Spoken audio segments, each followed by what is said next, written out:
যেতে হয় সবের মধ্যে একটা বড় তো থাকতে হবে কি হবে বড় থাকতে হবে। তাহলে সবথেকে বড় নিয়ামত কি? কোরআনকে উঠান। কোরআন বলছে সবথেকে বড় নিয়ামত, সবথেকে বড় রহমত, ওয়া মা আরসালনাকা ইল্লা রাহমাতাল লিল আলামিন। আল্লাহ বলছে আমি নবীকে প্রেরণ করিনি, আমি দুনিয়াতে নবীকে পাঠাইনি, যদি পাঠিয়েছি তো সবথেকে আপনার সমস্ত জাহানের জন্য রাহমাতাল লিল আলামিন করে প্রেরণ করেছে। বলুন সুবহানাল্লাহ। তাহলে সব থেকে বড় নিয়ামত কি? সব থেকে বড় রহমত কি? আমার নবী কি না বিলায়? তাহলে কোরআন থেকে বোঝা যাচ্ছে যে নবীর আগমন দিবসে খুশি পালন করা যাবে, নবীর আগমন দিবসে খুশি করা যাবে, নবীর আগমন দিবসে খুশি পালন করতে হবে।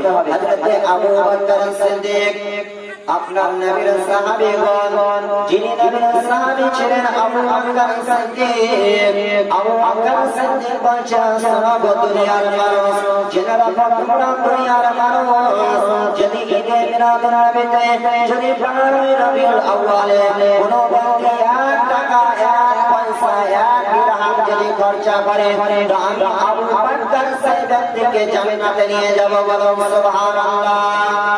আবু বকর বলছে যে আমি তোমাদেরকে জান্নাতে নিয়ে যাব যদি ঈদে মিলাদুন নবীতে খরচা করো, যদি ঈদে মিলাদুন নবীতে তোমরা খরচা করো, যদি ঈদে মিলাদুন নবীতে কেউ যদি 1 টাকা দান করে আমি আবু বকর তাকে জান্নাতে নিয়ে যাব।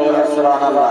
যদি সাহাবী জান্নাতে নিয়ে যায়, আবু বকর আমাদের দলে, উসমানে গনি আমাদের দলে, উসমানে ফারুক আমাদের, উসমানে গনি আমাদের দলে, উমরে ফারুক আমাদের দলে, আপনার শেরে খোদা খুনিও আমাদের দলে, তাবে তাবিঈন আমাদের দলে, আপনার বুজুর্গদের আমাদের দলে, পীর আমাদের দলে, মুর্শিদ আমাদের দলে। তাহলে পীর মুর্শিদ আপনার ওলি সাহাবী যদি আমাদের দলে হয়, নবীর তরিকা যদি আমাদের দলে হয়, নবীর তরিকা যদি জাহান্নামে যায় তো আমরাও জান্নাতে, আর নবীর তরিকা যদি জান্নাতে যায় তো আমরাও জান্নাতে। বলুন সুবহানাল্লাহ। কেউ যদি বলেন ঈদে মিলাদুন নবী করা যাবে না, বলবে আমাকে বোঝাবার দরকার নাই, আমাকে বলার দরকার নাই, আমি আপনি হচ্ছে সাধারণ মানুষ, চলো আমাদের মসজিদের ইমামের কাছে, চলো আমাদের গ্রামের আলেমদের কাছে, চলো আমাদের গ্রামে মাওলানা সাহেব আছেন ফিরোজ ইসলাম ফিরোজ রেজা, ইনার কাছে চলো, তুমি প্রমাণ করে দেখাও যে মিলাদুন নবী করা যাবে না। যাদেরকে ফটকাবে, যারা কি করবে, যারা সাধারণ মানুষ তাদেরকে বলবে হ্যাঁ হ্যাঁ দেখো ঈদে মিলাদুন নবী কোথাও নাই, ঈদে মিলাদুন নবী করা যাবে না। আপনার আমার মতো মানুষের কাছে তারা দৌড়ে বেড়ায়, কিন্তু বাকি মুসলমান মৌলবীদের কাছে তারা জিন্দেগিতেও বসে না। জানে যে সুন্নি মৌলবী কোনদিন দালালি কথা বলে না, হাদিস ও কোরআন থেকে কথা বলে। সুন্নি মৌলবীরা সব সময় হাদিস ও কোরআনের ভিত্তিতে কথা বলে, এই কারণে আমাদের কাছে কোনদিন আসে না।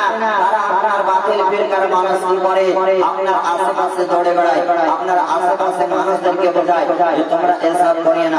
কিন্তু আমার আল্লাহ আল্লাহ রাসূলের সাহাবীগণ বলেছে তোমরা ঈদে মিলাদুন নবী পালন করো, যদি পালন করো, যদি খরচা করো তো আমি আবু বকর সিদ্দিক তোমাদেরকে জান্নাতে নিয়ে যাব। আপনারা জান্নাতে যেতে চান কি চান না?